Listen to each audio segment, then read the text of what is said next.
Hello, hello, hello, and welcome to Courageously Kind. I'm Maddie. And I'm Liz. We're twin sisters and best friends. Together, we share stories of especially kind humans doing especially kind things, in hopes that these conversations motivate and inspire you to be kinder to yourself and others. When we're not speaking with an incredible guest, we'll speak directly from our hearts about what it means to us to be courageously kind. Well, hello, hello, hello, and welcome back to Courageously Kind. This episode is a little bit different than the episodes we have been releasing lately, in the sense that this is actually a project for school, believe it or not. Yeah, it's so fun as a communications major to be able to work on this project that we love as a school project sometimes. Yeah, totally. So this episode is going to be turned in as part of our Creating Digital Content class. And we're going to be talking about some different articles that we have read throughout this class and kind of relating them back to sort of our mission and this theme that we're going to get into called Clicktivism, which if you haven't heard that word before, don't worry, we're going to explain all about it. But it's something that we felt really called to talk about and something that I feel like really resonates with Courageously Kind and our mission to bring positivity to the internet. So we're just so excited about this project. It's kind of like worlds colliding a little bit. Yeah, totally. And I think throughout this class, for all of our listeners that don't know what creating digital content means, we're really looking at creating websites and articles and any digital media, kind of really kindness. How do we do something that is going to benefit and improve the internet rather than damage? Yeah. Which is too often the case. Yeah, absolutely. Yeah. So we've got 4 articles we're going to break down here today, and they're all really great. And what we'll do is we'll link them in the description if you want to read the full articles. We don't have time to read the full articles to you, but we've pulled out some quotes and some themes and topics that we want to connect back to collectivism and positivity on the internet. But again, if you want to read those full articles, they will be linked in the description. Absolutely. So let's jump right in. We don't have a whole lot of time to do this. So jump right in with our first article. Yeah. This is an article from the BBC.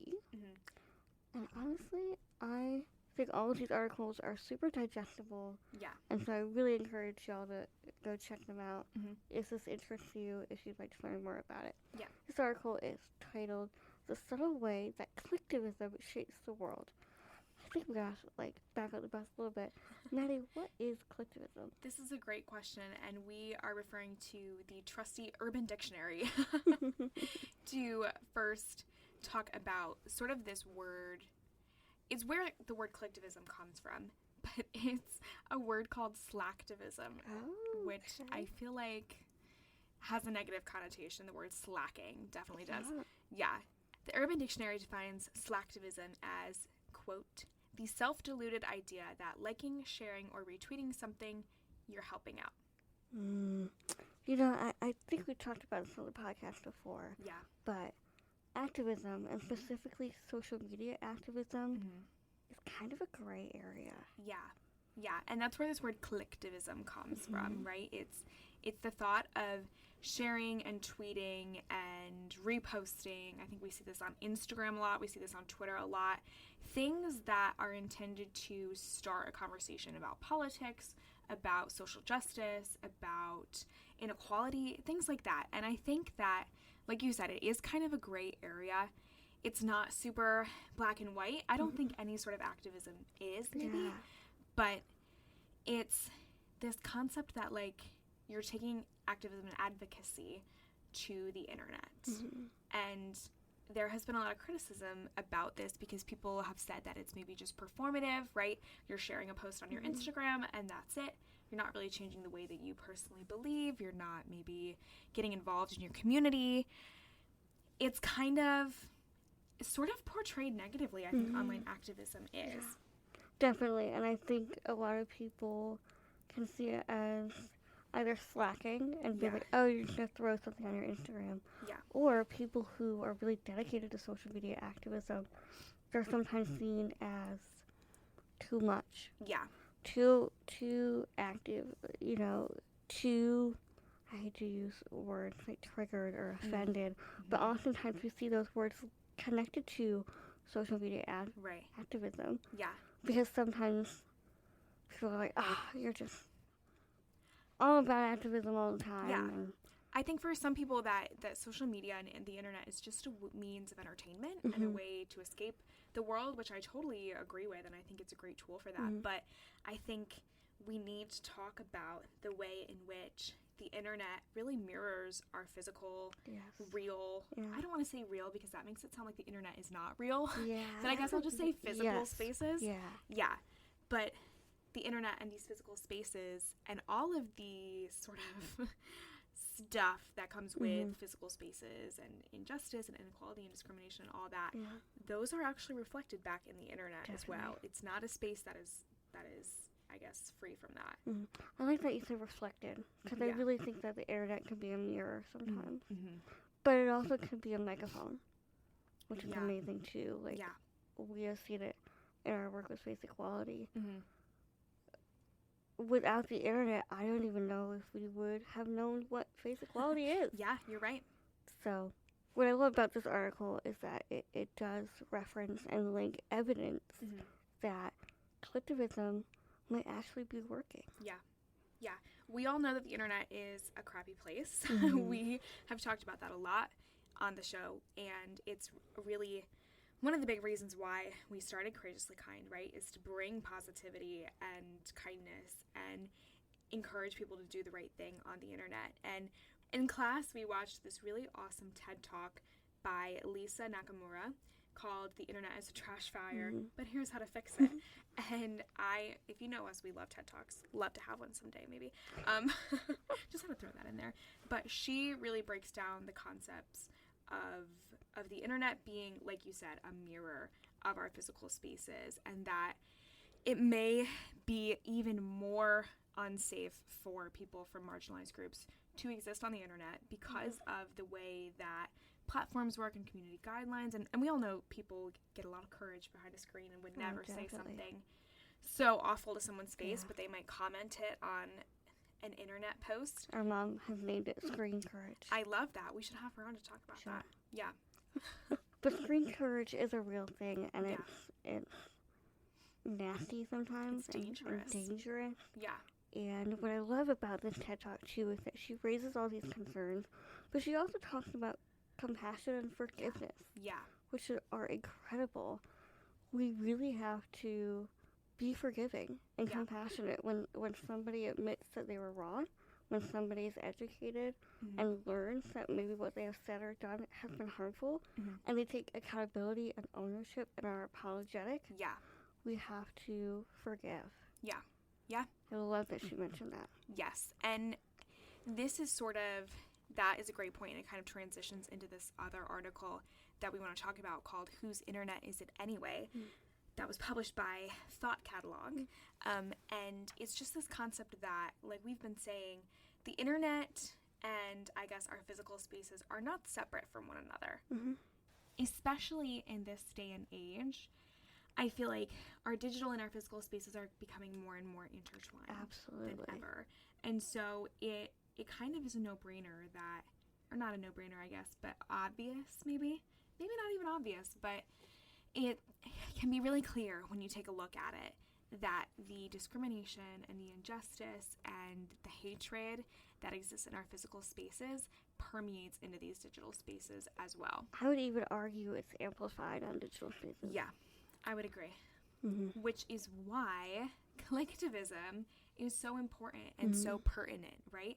If we are advocating for change and for justice and for equality in our physical spaces, maybe we're voting a certain way, maybe we're protesting, maybe we're, talking about it and starting conversations about it, why shouldn't that sort of level of activism permeate our digital spaces as well? Absolutely. And you and I have seen it, Maddie, with our own activism and our own face equality work.